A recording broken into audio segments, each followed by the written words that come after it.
I'm going to bury my lead because I'm out of genre. All I can say is that it happened in 1979 when I was 15 years old.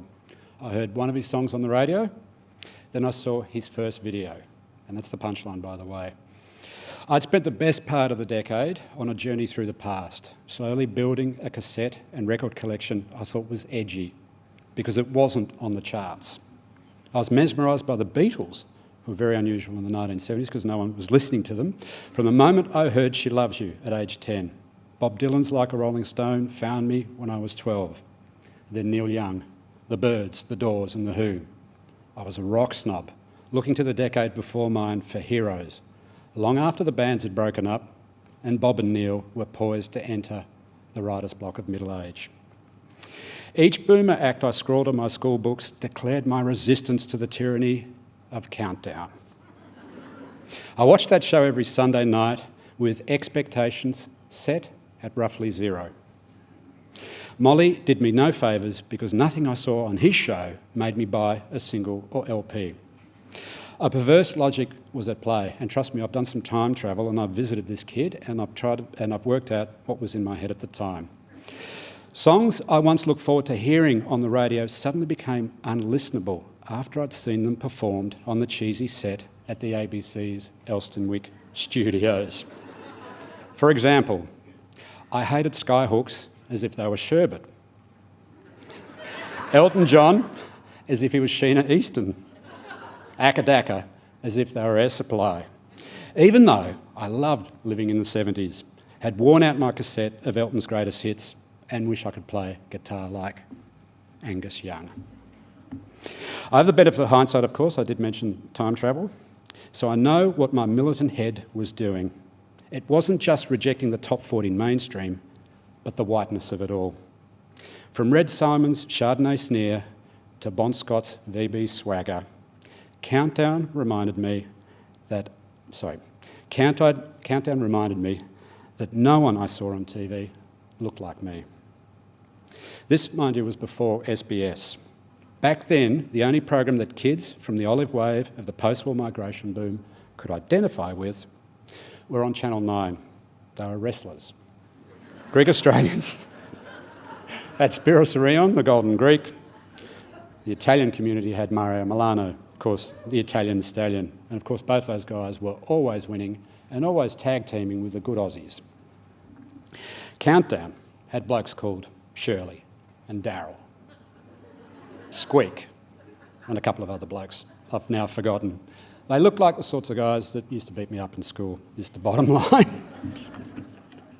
Now, I did say there'd be a twist to this particular story. Towards the end of the 70s, and I'm pushing 14, 15, I began to acquire the cultural tools to explore the world beyond the bubbles of AM radio and Countdown. And as the bad hair decade of the 70s was winding to its inevitable close, and I had exhausted the playlists of the 60s, suddenly I tuned into the present. And my two tools were my new Ghetto Blaster with FM radio locked in at 102.7 on the FM dial, that's 3RRR. And I had a licence from my parents, because I think they got sick of me asking, to stay up late at night to watch this adults-only program. It did have an AO rating. It was on Channel 7, and it was called Night Moves. And it was hosted by a Greek Australian called Lee Simon. Some of you in this room may have grown up on Night Moves as I did. And then it happened. I told you I was burying my lead. One night, they played the entire clip of Bruce Springsteen's Rosalita.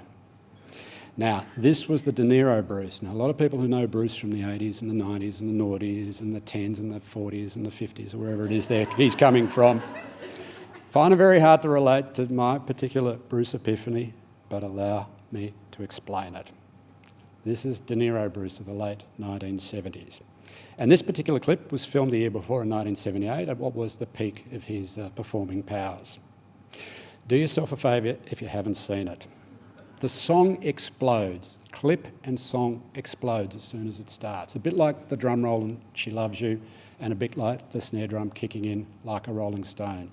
There probably isn't a concert video like it that brings you into the magic of live performance. And of course, at 15, I'd never been to a rock show, but I wanted to go the minute I saw this particular clip.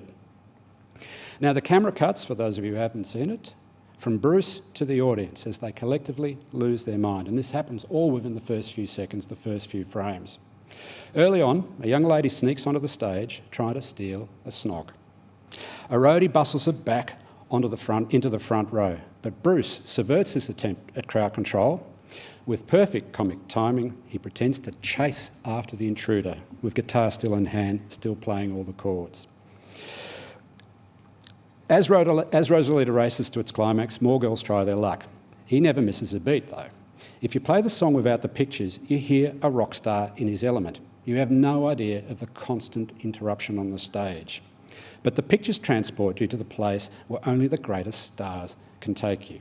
That is where the love bounces from audience to stage and back again to audience. He eventually surrenders to the mob at the very end of the song. As they wrestle into the ground, each girl wants to be the one to land that everlasting kiss. Now, I was familiar with Born to Run, which is where I pinched that line from. Now, for the first time, the video didn't turn me off, it kicked open a door. We now know that Bruce invented versions of himself for public consumption. Like all good fiction writers, he drew on personal stories, souped them up, and projected them back onto his audience. The late 1970s Bruce was my guy because the most relatable part of his backstory was the tension in his very DNA between his optimistic Italian-American mother and the ball of resentment that was his Irish-American father. Today, he admits, he exaggerated these stories. It was all, as he says, a magic trick. But back then, he was, and believe it or not, it's funny how these things come to you, he was the first person that looked like an idealised version of the people I grew up with.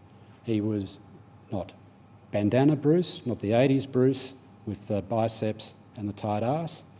He was De Niro Bruce. He was a wog in full flow, very, very confident. And as I said, I'd never seen a guy like him on Australian television up until that point, even though he's an American. The reason he got to me when he did was that mine was a private epiphany. Now, remember I mentioned the first 5 years of my record collecting career was about avoiding the top 40 charts. My Bruce epiphany wasn't shared across generations with the television tuned on in prime time, like Elvis or the Beatles or on the Ed Sullivan Show, or even when ABBA came to Australia. I must admit I did like ABBA, but of course, once I saw them on Countdown, I unliked them. As I said, at 15, I think I was just old enough to make up my own mind, but still young enough for a rock star crush, and he was the one and only. Now, as I said, I've flagged, I don't imagine I would have fallen for the Born in the USA boss. The mid-80s boss, to my mind, when I would have been in my early 20s, even if you dialed me back a few years and I was in my 15 or 16, I would have found that guy, the global star, a bit of a malacca, to be honest. But the 1979 boss, he had a back catalogue of only 4 LPs, and he still had 2 of his best works to come. So I could wait for the release of a new record. The 1979 boss, not only was he not yet global, as I said, he was a wog, the closest representation of an idealised self I'd seen to that point in popular culture. Thank you. Visit wheelercentre.com for the best in books, writing and ideas from Melbourne, Australia and the world.